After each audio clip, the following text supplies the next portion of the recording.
On February 12, 1875, President Grant established a 100-square-mile executive order reservation for Sacajawea people, the Lemhi Shoshone in the Lemhi Valley. Known as the Lemhi Valley Indian Reservation, the executive order established the reserve for the exclusive use of the mixed tribes of Shoshone, Salmon-Eater and Sheep-Eater Indians. Almost from the outset, however, the government and local residents began efforts to rescind the executive order reservation. They ultimately succeeded in 1905, and in 1907 the Lemhi began what many have called the Lemhi Trail of Tears, which saw the forced removal from their ancestral homelands to the Fort Hall Indian Reservation. Banished from the homeland in 1907 and seeking to return ever since, the Lemhi Shoshone people created a dilemma for the nation, as it prepares to commemorate the bicentennial of the Lewis and Clark Corps of Discovery. The United States needs to reassess its commitment to the Lemhi Shoshone, to Sacagawea's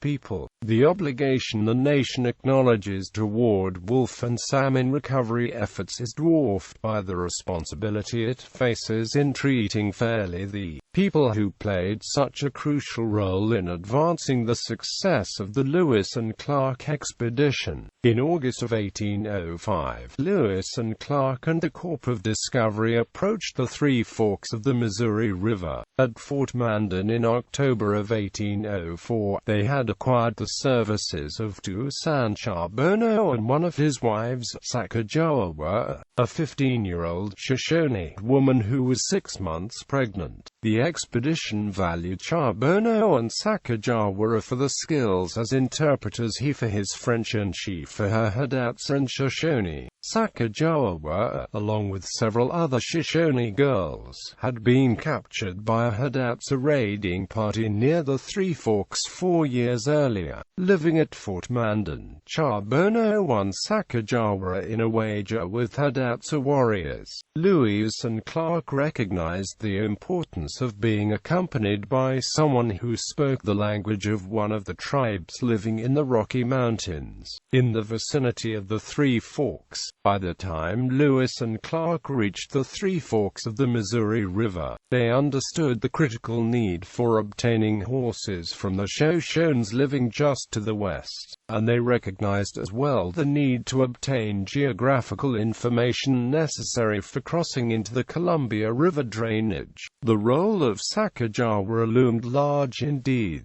First Lewis and then Clark, together with Sacajawea, the expedition met and established friendly relations with the Shoshones. They shared food and presents, and they smoked a pipe with the people under the leadership of Kamevite, later revealed to be Sacagawea's brother. Shortly thereafter, Lewis and Clark assessed the Salmon River as too wild to carry them to the Columbia, so they discussed with Kamevite how best to cross the mountains to the land of the Nez Perce. Kamevite provided them with the guide Old Toby, and the expedition bartered for about 30 horses to convey the goods across the mountains. With Old Toby's assistance, the Corps of Discovery finally reached the Nez Perce villages in late September of 1805. Historian Stephen Ambrose placed a high value on the role Sacagawea's people played. Without Shoshone horses, without Shoshone information, he explained, the expedition might as well turn around and go home. The tribal people living in the Lemhi and Parsimaroy valleys and along the Salmon River in 1805 were comprised initially of two groups.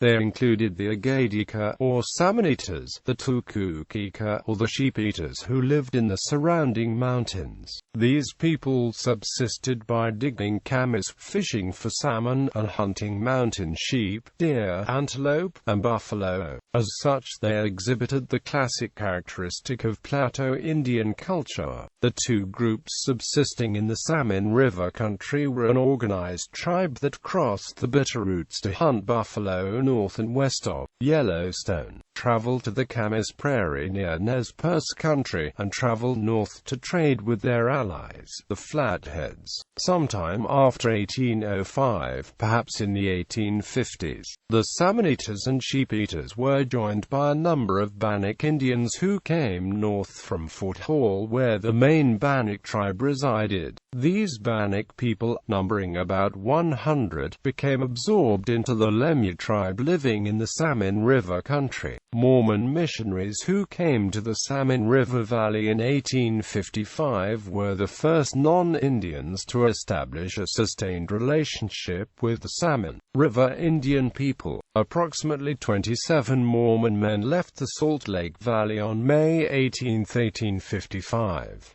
The party reached Fort Lemhi on May 27, and they selected a permanent site for their mission on June 15, 1855. The mission, named Fort Lemhi, was located approximately 2 miles north of present-day Tendoy, Idaho. The word Lemhi was associated with King Lemhi, who was one of the kings cited in the Book of Mormon. In Mormon scripture, King Lemhi organized an expedition that lasted 22 days, the same duration it required the Mormon missionaries to reach the Salmon River country. Consequently, they named the mission after King Lemhi, and, in time, Lemhi became Lemhi. The Mormon mission enjoyed some success, especially after the Lemhi leader, Snag, became a convert to Mormonism, and his acceptance of Mormon doctrine sparked as many as 100 baptisms among the Lemhi people. Ultimately, however, unrest among some Bannocks, Nez Perces, and the mission led to violence. In February of 1858, 200 Shoshone and Bannock warriors attacked the mission, killing 2 missionaries and making off with stolen cattle and horses. The mission closed its doors on March 26, 1858. The Lemhi Reservation was a United States Indian reservation for the Lemhi Shoshone from 1875 to 1907.